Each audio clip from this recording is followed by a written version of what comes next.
I was pretty surprised. I felt like we'd came up with a solution over the past, actually about the past year, that came to a good compromise, a good solution for both employers and employees, the quasis and the universities. I don't feel, I have to respectfully disagree. I don't feel like there are things in that bill that are challenge worthy that the governor has felt like that there is. So I felt like we came up with a good solution, and I was sort of surprised that he did veto the bill. So when the bill first started in the House, it was just dealing with the regional universities. The quasis were added in the Senate, and then you guys did not want to agree. We went to conference committee over that issue, basically. So how does the House feel about the final product versus like what would be tackled in a special session on those two different entities? Well, first of all, that's part of this process, is compromise, and we knew that there had to be a fix for the quasis as well. It's just about how we go about getting those things. We had two different ideas of how we accomplish the end result, and so we got together with the Senate, we got into conference committee, and we came out with a solution that I think was beneficial to everyone at the time.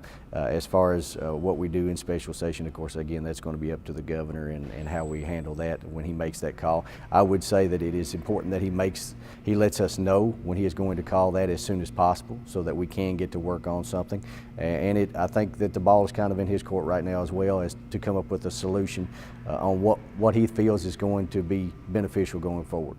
So just kind of like I talked to Senator Stivers about, you guys don't think that you're going to come up with a plan kind of behind the scenes, because in December, that's kind of how it seemed to happen, is the governor came up with a plan, didn't really discuss it with anybody, maybe he did with leadership, but that seems like where it kind of fell apart. So you guys aren't going to have a backup plan just in case that you could pass as a bill? Well, again, it all depends on that call. The governor constitutionally is the only one that can call that special session, and he has to set the call as to what the specifics are of that and what we're going to take on. So until he does that, I think that it's all for naught if we go in and try to start coming up with a solution right now without knowing when that call is going to be and what that call is going to be about.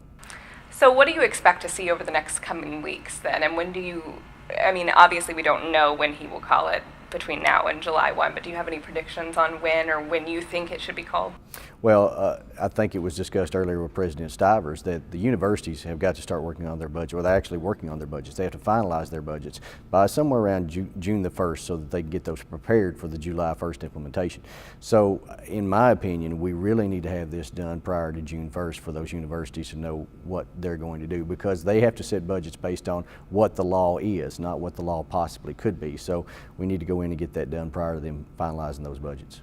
Okay, so now let's talk about the 2019 session overall. What did you think were some of the biggest successes that you guys got done, and what do you feel got left on the table? Well, as conservatives, social issues are big for us as well. We did a lot of pro-life issues this session, which we're very excited about, very happy about, because we believe in protecting life at all stages. Outside of that, though, we did some great things. I mean, we went in, we did a tax cleanup, which we had some unintended consequences, both from a Supreme Court decision and some interpretation by the Department of Revenue with not interpreting our intent correctly. So we went and we fixed those things. We had the school safety bill, which was our top priority for both the House and the Senate. We expanded and allowed the economic development to have more tools in their toolbox to create industry and bring jobs to the state. We also had some additional tax measures in there, as far as eliminating the bank franchise tax. We lost about 36 banks over the past 5 years, equating to 6,000 jobs. These were local banks in our state, and we all know that those local banks are pillars of our community. So we were trying to help that as well. But we also had the tourism development grant money extended, or incentives extended, not grant money, but incentives extended, which is an important part of the area that we're in right now. I represent this area, Somerset, and it's a high tourism area, and that was beneficial for our area as well as the state. So we did a lot of great things. We, as far as businesses are concerned, President Stivers had his arbitration agreements bill. We were the only state in the nation that didn't have arbitration agreements after the Supreme Court decision on that. So we went in and did a lot of great things this session, and for it to be a short session, I think we accomplished a great deal of things. And you guys had a lot of new members this year as well after the elections. And so how did that go, in your opinion, with all the new members? And in terms of broader pension reform, how soon do you think something like that or broader tax reform could get done with so many new people in the House? Well, for those of us that's been there for quite some time now, it's an issue that we understand forwards and backwards, but it is a complicated issue. That's the thing.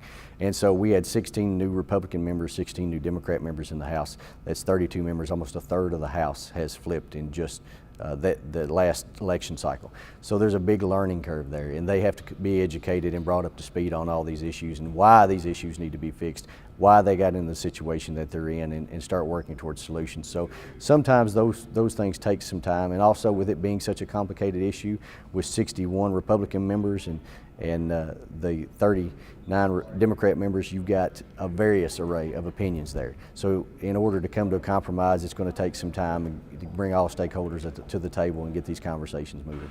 And then finally, any thoughts on how this special session call impacts the governor's race, or because there are people in the House running for governor as well, so if it's handled in May, that could be kind of interesting as well. But how does this kind of impact that election?